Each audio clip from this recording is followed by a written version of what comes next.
married without any proof, he could kill her or divorce her. This is why I'm not a Christian.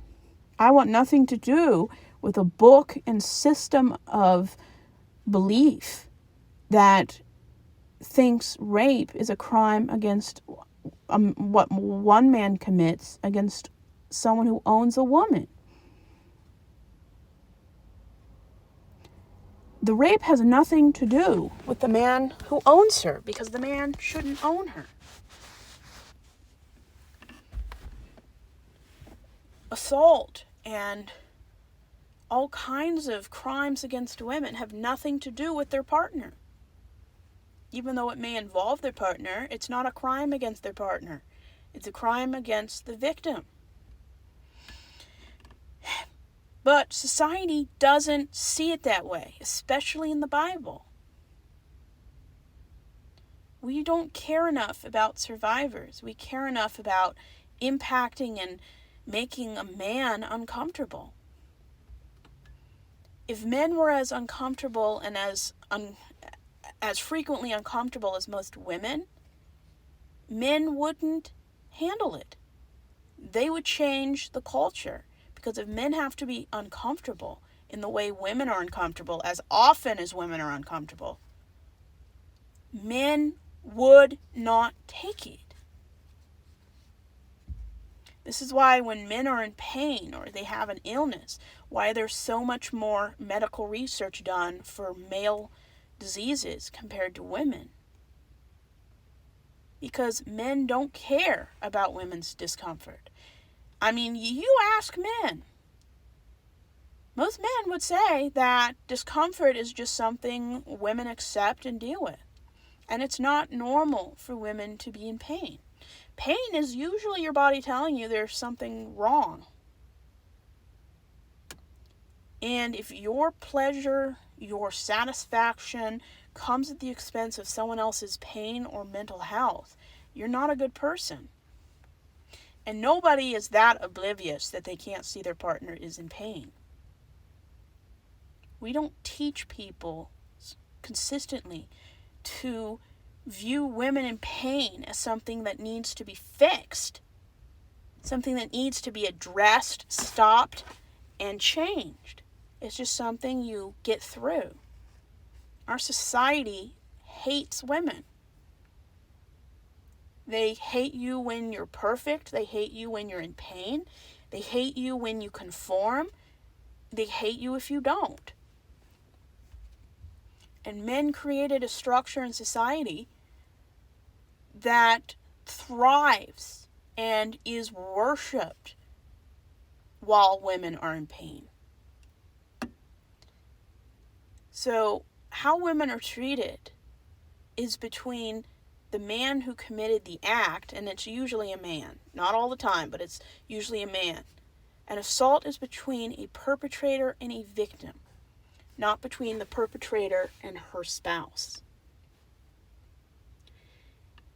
The Bible does a terrible job of putting the blame on the right person. The Bible is excellent at insidiously teaching people that women are to blame. Women are the evil in the world. That everything bad is because of women. That women are responsible for everyone's behavior.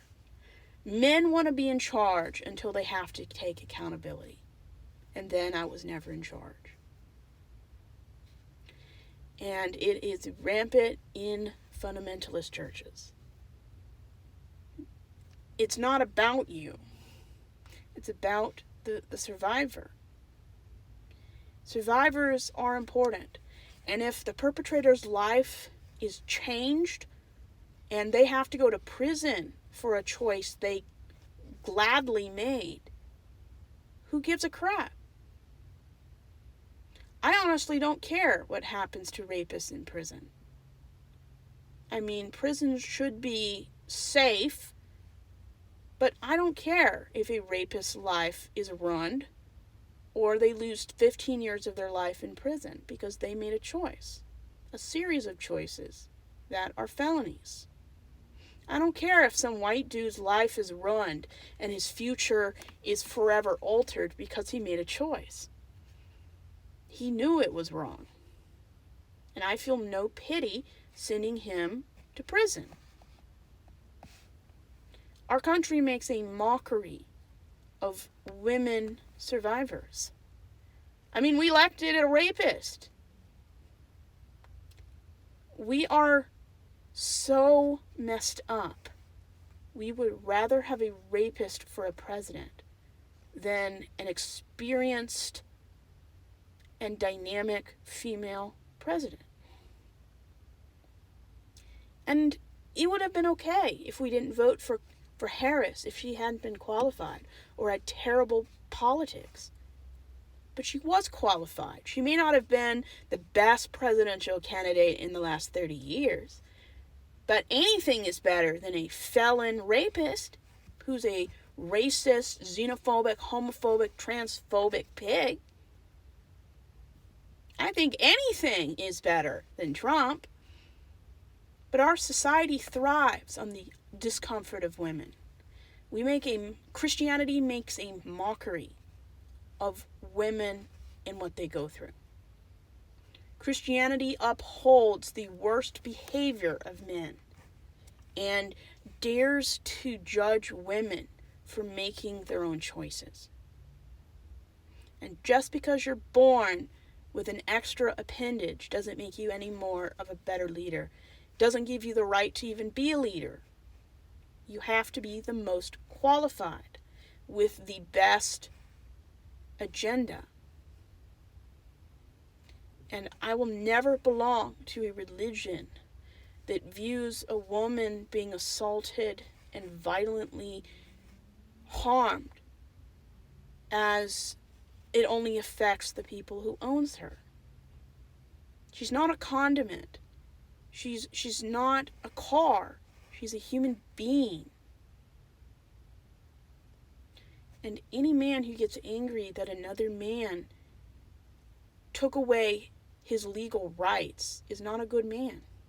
The man should be upset because the woman he's supposed to care about now probably suffers from all kinds of emotional and behavioral disorders due to surviving a traumatic experience. Who cares about your marital rights? Who cares? It's about the woman, not about the men. And if it is about the men, then, and if they make it about the men, they're not good people. Because good men don't make it about themselves. They make it about the survivor. And any church that stonewalls and threatens and hides and tells women not to report these people need to be put in prison. Enabling and helping abusers get away with crimes should be a crime. They should lose their tax-exempt status for hiding criminals. We need to stop electing people and voting people into religious positions of authority in churches and Christian organizations based on their race and their gender. Because when you keep electing these kind of people to secular and religious senior positions of authority, they're not going to consistently stand by women and protect them.